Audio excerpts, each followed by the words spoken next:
started to look at ideas for this next movie, and we wanted it to be new and different, and yet respectful of the fact that the other chronology had happened. This movie picks up a few years after the third movie. At the end of the third movie, there had been a gigantic battle in Chicago where the Autobots had emerged victorious. The scale of that battle was so enormous, the world's view of Transformers had changed. We meet Optimus Prime at a very low moment. Bring it up! All the way!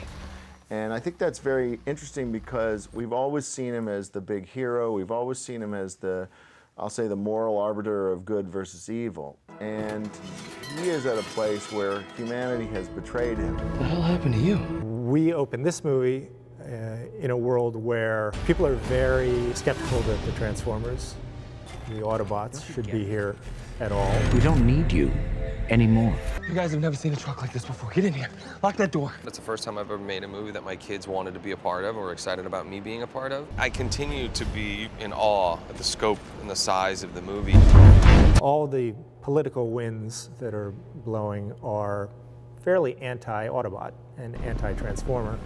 And so our core Autobots who survived the previous films have essentially gone into hiding.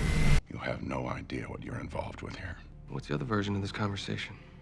When you send in the hired help to murder my little girl? Or are you gonna man up and do it yourself? What's your preference? It's just as much fun to play a bad guy as it is to play a good guy. It may be a little bit more delicious sometimes when he's particularly bad. And Attinger is one of those guys. The story's about origins and creation, and so immediately we wanted to go very primeval. That involves dinosaurs for us, and so we wanted to make it such, the backstory such that it involved Dinobots. Putting Dinobots in has generated a ton of interest, excitement. They're fun, they're big, they're tough, they're new, and you know, when Optimus rides in on Grimlock, you know, and starts doing battle, it's everything that the fanboys have waited for. These movies, I think they're wonderful. They're epic. They tell, you know, I'm heroic evil. I'm trying to defend the nation from alien war. We've had a taste of what that looks like, and we are not going to tolerate another. And there's heroic good.